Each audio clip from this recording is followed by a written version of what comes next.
Por otro lado, sé que, tus primeras actuaciones fueron, tu abuelito tenía restaurantes, ¿no? Sí. Fueron ahí tus primeros enfrentamientos a un público, ¿no? Sí. ¿Cómo lo viviste? ¿Qué edad tenías ahí? 8. Ay, chiquitita. Estaba chiquitita. Y mi abuelo tenía un restaurante en Guadalajara que se llamaba Manolos. Ahí en Mariano Otero tenía 3. Y bueno, tuvo muchas cantinas, ¿eh? Ok. Tuvo muchas cantinas y en una de ellas, Marco Antonio Muñiz dormía en la bodega y mi abuelo le daba trabajo. ¿Neta? Así. O sea, a ver, tiene unas historias No, cañonas. tiene unas historias cañonas. Entonces, para él estuvo muy cercano a la música, pero nunca lo vio como algo que podía generar riqueza y grandeza, ¿no? Para él el poder era muy importante, ¿no? Le iba muy bien. Y la economía también.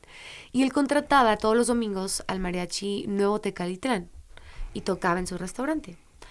Entonces, me acuerdo que nuestras rutinas, mi abuelo y yo pasaba muchas tardes en casa de mi abuelo porque mis papás trabajaban los dos.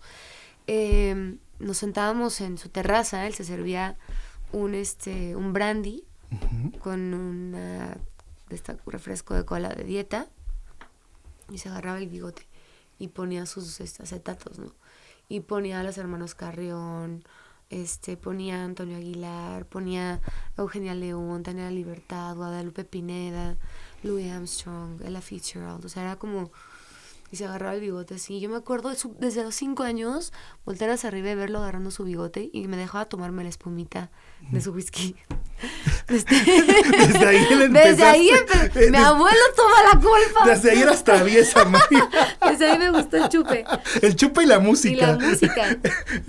Mi abuelo me decía, si algún día tú te quieres dedicar a la música, tienes que ser como ellas. Tienes que cantar tu música mexicana y la fregada. Entonces, cuando empecé a ir los domingos y empezó con el mariachi, mi abuelo me sobornaba, me decía, te voy a dar tu domingo si cantas con el mariachi. Y yo, sí, abuelito.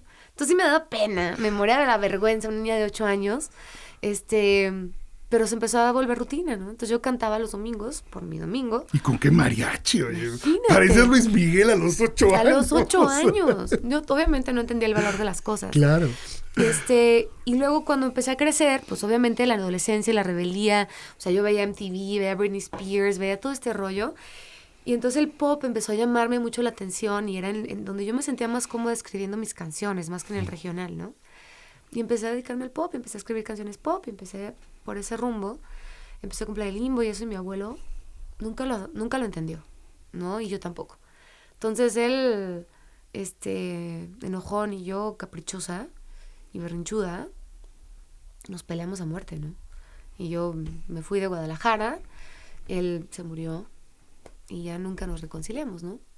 Pasó la etapa de Playa Limbo, empecé mi etapa de solista y decidí que para mí era importante generar esta reconciliación.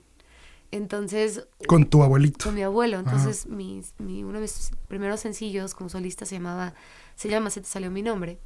Entonces dije, voy a hacer un dueto con el Vargas de Tecalitlán, urbano con mariachi.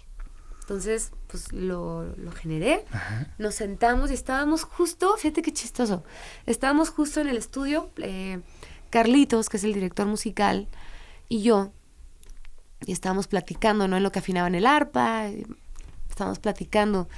Él hizo los arreglos de esa canción y me decía, no, fíjate que cabrón, yo soy de Guadalajara. Y yo, ¿de verdad? Yo también. Ah, qué chingón. Sí, fíjate que cuando en mis inicios, pues yo tocaba en un restaurante con mi papá tocaba el violín y yo pues no quería ir, güey, pero eran los domingos, entonces la fuerza quería que yo me dedicara al mariachi, pues yo era un chavito, ¿no? Yo quería hacer otras cosas y pues ahí me ponía ahí mi traje que me quedaba grande mi papá y pues ahí tocaba y me acuerdo que tocábamos en el restaurante un señor y había una gordita que cantaba, güey, en eso volteé así de... No es cierto. Yo era la gordita, me dice, no te lo puedo creer. Le digo, sí, güey, el Manolo, sí, mi abuelo y tú, que yo. Le digo, ¿tú tocabas en el nuevo? Sí, yo tocaba en el nuevo Tecalitlán y ahora es el director del Mariachi Vargas de Tecalitlán, Carlito. Qué historia. Cómo la vida de pronto te lleva a cerrar ciclos, ¿no? Y los dos en ese lugar ya grabando algo ¿no? cañón. Por supuesto. Ya después, en mi último disco, en Alquimia, en el disco anterior a la trilogía de sencillos que te conté antes, hay una canción que escribí con Marcela Lagarza, meramente regional. Dije, tengo que escribir algo regional. O sea, quiero seguirle haciendo honor a este legado que me dejó hermoso mi abuelo, del mariachi. Y escribimos una canción preciosa que se llama Una llamada perdida, ¿no? Okay. Que en el disco está con Leonel García. Y cada vez que la escucho digo, qué bonito, güey. Quiero un día regalarme un disco entero de música original regional en homenaje a mi abuelo.